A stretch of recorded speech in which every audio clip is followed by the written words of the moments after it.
कहानी की शुरुआत में हम एक छोटा सा शेर का बच्चा टोकरी समेत अचानक पंछियों के घोंसले में जा गिरा। वो अभी आराम से सोने ही वाला था कि अगले ही पल एक बाज ने उसे घोंसले से भगा दिया। गिरते गिरते वो सीधे नीचे खड़ी एक लड़की की गोद में आ गिरा। लड़की हैरान रह गई, ये शेर का बच्चा कहाँ से आ गया। उसने सोचा इसे घर ले जाए, लेकिन जैसे ही उसने शावक को नीचे रखा, अचानक एक सफेद भेड़िया अपने बच्चे को मुंह में दबाए कमरे में आ घुसा। वो जाकर एक कोने में बैठ गया। लड़की ये नजारा देखकर डर तो गई, पर हिम्मत करके टॉर्च जलाकर देखा। भेड़िया बिल्कुल शांत और नरम मिजाज का था, मानो यही अपना घर बनाने का सोच रहा हो। अब तो लड़की का घर जंगल का चिड़ियाघर लगने लगा। लड़की ने सोचा कि एनिमल कंट्रोल वालों को फोन करे, मगर तभी खुद ही अफसर घर आ पहुंचे। असल में पिछली रात जंगल में एक हवाई जहाज गिरा था। उसमें एक छोटा शेर का बच्चा था जिसे सर्कस भेजा जाना था, और अब वो लापता था। लड़की ने झूठ बोल दिया कि उसने कुछ नहीं देखा, क्योंकि उसका दिल नहीं माना कि यह शेर का बच्चा सर्कस में जाकर तकलीफ झेले। यही उसका फैसला आगे चलकर लड़की और शावक के बीच गहरा रिश्ता बना गया। थोड़ी देर बाद लड़की ने देखा कि भेड़िया माँ अपने बच्चे को दूध पिला रही है। उसी वक्त शेर का बच्चा डगमगाते कदमों से उसके पास गया और बेधड़क जाकर दूध पीने लगा, लेकिन भेड़िन ने उसे भगाया नहीं। ये प्यारा मंजर देखकर लड़की भी हंस पड़ी और उसने तय किया कि दोनों को अपने पास ही रखेगी। इसके बाद रोज भेड़िन बाहर शिकार करने जाती और लौटकर दोनों बच्चों को दूध पिलाती। धीरे धीरे लड़की और दोनों बच्चों में गहरी मोहब्बत हो गई। फुर्सत के वक्त लड़की उन्हें लेकर जंगल घूमने जाती और दादाजी की छोड़ी हुई लकड़ी की झोपड़ी उनकी पसंदीदा जगह बन गई। जब भी लड़की आराम करती, दोनों बच्चे उसके पास आकर ऐसे लेट जाते जैसे दो छोटे सिपाही उसकी रखवाली कर रहे हों। उनकी मौजूदगी ने लड़की की जिंदगी में खुशियों की रौनक भर दी। एक दिन लड़की को 2 दिन के लिए बाहर जाना पड़ा। उसने खिड़की खुली छोड़ दी ताकि भेड़िन आसानी से आ जा सके, मगर लड़की को क्या पता था कि जैसे ही वो निकली, बाहर बड़ा हादसा होने वाला है। भेड़िन बाहर गई तो 2 शिकारी उसे देख बैठे। ये सफेद भेड़िया बहुत दुर्लभ नस्ल का था। शिकारी धीरे से बेहोश करने वाली बंदूक उठाने लगे। भेड़िया माँ अचानक शिकारियों के हाथ आ गई। उन्होंने जल्दी से उसके गले में फंदा डाला और वहीं से पकड़ लिया। 2 दिन बाद लड़की घर लौटी। घर के अंदर का हाल देखकर उसका चेहरा एकदम बदल गया। साफ लग रहा था कि ये सब दोनों छोटे बच्चों की शरारत है। लड़की गुस्सा भी नहीं हो पाई, क्योंकि उसने देखा कि भेड़िन कहीं नजर नहीं आ रही। फिर उस जगह भी गई जहाँ भेड़िन अक्सर खाना तलाशने जाती थी, लेकिन कहीं उसका सुराग नहीं मिला। लड़की को ये सोचकर बेचैनी हुई कि दोनों बच्चों ने 2 दिन से कुछ नहीं खाया। उसने जल्दी से डिब्बे वाला मांस खोलकर उनके सामने रखा। दोनों जिस तरह भूखे भूखे खाने लगे, लड़की की आंखें भर आईं। लेकिन अब वो दुविधा में थी। भेड़िन के बिना क्या वो इन दोनों को संभाल पाएगी। उसने ठान लिया कि कल इन्हें एनिमल कंट्रोल को सौंप देगी। शायद दोनों बच्चों को ये आभास हो गया था। वो भागते हुए ऊपर आए, लड़की के कमरे में घुसे और उसके बिस्तर पर चढ़ गए। बेचैन होकर ऐसे चिपक गए जैसे डर हो कि कहीं लड़की उन्हें छोड़ न दे। ये देखकर लड़की का दिल पिघल गया। उसने अपना इरादा बदल दिया। अब उसने तय किया कि दोनों को अपने पास ही रखेगी और पूरी मेहनत से उनकी देखभाल करेगी।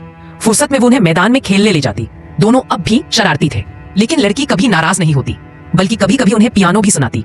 कभी छोटा भेड़िया भी मजे में आकर उसके साथ सुर मिलाने लगता। उसकी मीठी धुन जंगल की खूबसूरती में गूंज उठती, मानो किसी जन्नत सी जगह का मंजर हो। समय गुजरता गया, लेकिन उस दिन एक बड़ा हादसा हो गया। भेड़िया और शेर का बच्चा जंगल में भागते खेलते थे कि अचानक किनारे पर माँ बेटी की जोड़ी आ पहुंची।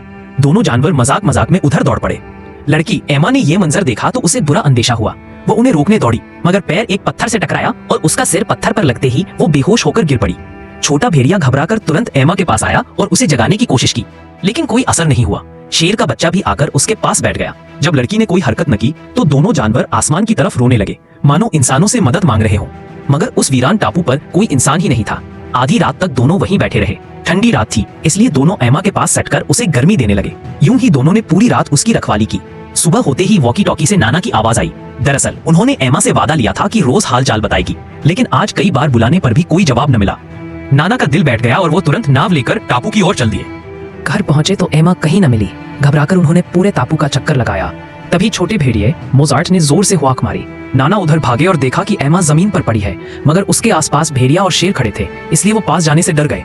आखिरकार नाना ने मजबूरी में पुलिस को बुलाया। एमा को अस्पताल पहुंचाया गया। डॉक्टर ने बताया इस मौसम में रात बहुत सर्द थी। अगर मोजार्ट और शेर का बच्चा, जिसका नाम ख्वाब था, उसके पास ना बैठे होते तो एमा ठंड से जान भी गंवा सकती थी। लेकिन नाना के पुलिस को खबर देने की वजह से मोजार्ट को ले जाया गया। वह एक दुर्लभ सफेद भेड़िया था, इसलिए उसे रेयर एनिमल सेंटर में बहुत अच्छे से रखा गया। वहां जाकर आखिरकार उसे अपनी माँ भी मिल गई। मगर ख्वाब, शेर का बच्चा। सर्कस का मालिक अपने बेटे से बोला, अगर इसे पूरी तरह काबू में करना है तो पहले इसे डराना पड़ेगा। ये कहकर उसने हाथ में पकड़ी कोड़े से बेरहमी से उसे पीटना शुरू कर दिया। एमा का दिल अपने दोनों दोस्तों से बिल्कुल लगा हुआ था। वो अस्पताल में टिक ही नहीं पाई और चोरी छिपे निकलकर सीधा पुलिस थाने पहुंची। वहां जाकर उसने उनसे दोनों जानवरों का हाल पूछा, मगर पुलिस वालों ने उसकी मदद करने के बजाय डांटना शुरू कर दिया। उन्होंने कहा, तुमने बिना इजाजत 2 जानवर पाले, ये कानून के खिलाफ है। उसने सफेद भेड़िया संरक्षण केंद्र व्हाइट वुल्फ सेंटर के मैनेजर से संपर्क किया। मैनेजर ने बताया, मोजार्ट भेड़िया यहाँ बहुत खुश है। उसकी असली फितरत नेचर अब खुलकर सामने आ रही है। ये सुनकर एमा को आधी राहत मिल गई, लेकिन उसका दिल अब भी ख्वाब शेर का बच्चा के लिए परेशान था। उसे यकीन था कि उसे वापस सर्कस भेज दिया गया होगा। तभी उसने ठान लिया, चाहे पूरी दुनिया के सर्कस क्यों न खंगालने पड़े, वो अपने ख्वाब को ढूंढ कर रहेगा। इत्तेफाक से उसी दिन सर्कस की गाड़ी उस संरक्षण केंद्र के पास से गुजरी। मोजार्ट ने तुरंत पहचान लिया कि ये उसके दोस्त ख्वाब की आवाज है। वो जोर जोर से हुआंकने लगा, लेकिन गाड़ी बेरहमी से आगे निकल गई। उसी वक्त मोजार्ट के दिल में एक हिम्मत भरा फैसला जागा। वो किसी भी हाल में ख्वाब को ढूंढेगा और आजाद कराएगा। रात ढलते ही उसने लोहे की जाली के नीचे गड्ढा खोद लिया और संरक्षण केंद्र से भाग निकला। लंबी दौड़ के बाद आखिरकार वो सर्कस के डेरा तक पहुंच गया। वहां पहुंचकर फिर जमीन खोदकर अंदर घुस आया। जैसे ही वो ख्वाब के पिंजरे तक पहुंचा तो समझ गया कि उसके पास ताला तोड़ने का कोई तरीका नहीं है, मगर उसने हार नहीं मानी।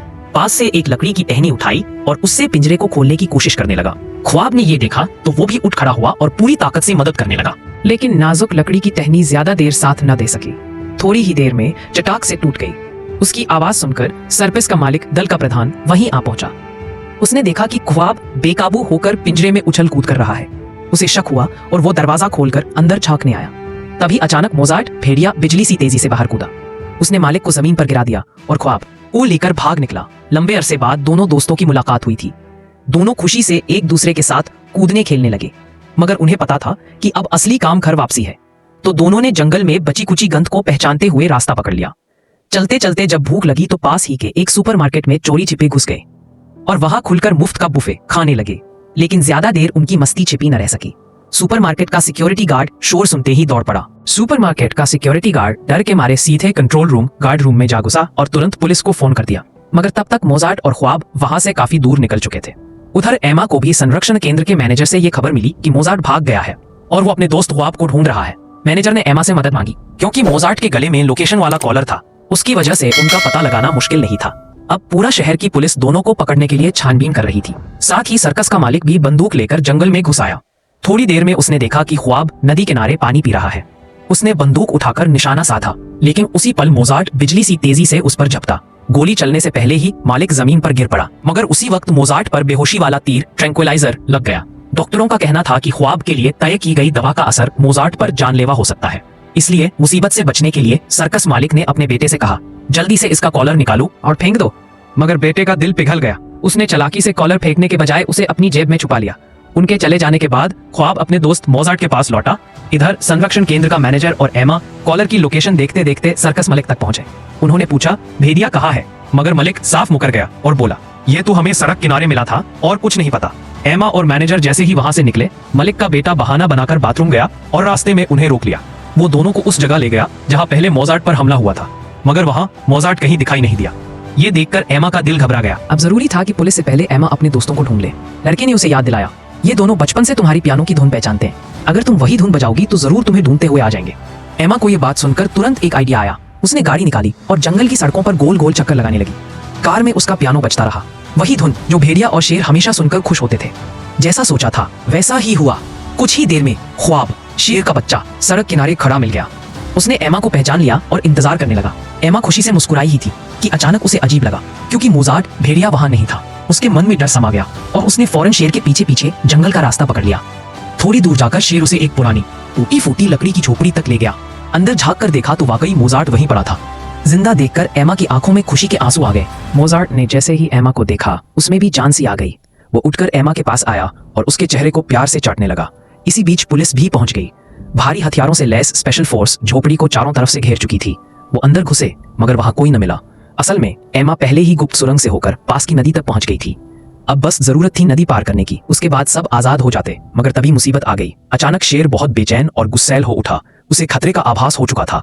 एमा ने पलटकर देखा तो दर्जनों स्पेशल फोर्स के जवान उन्हें घेर चुके थे।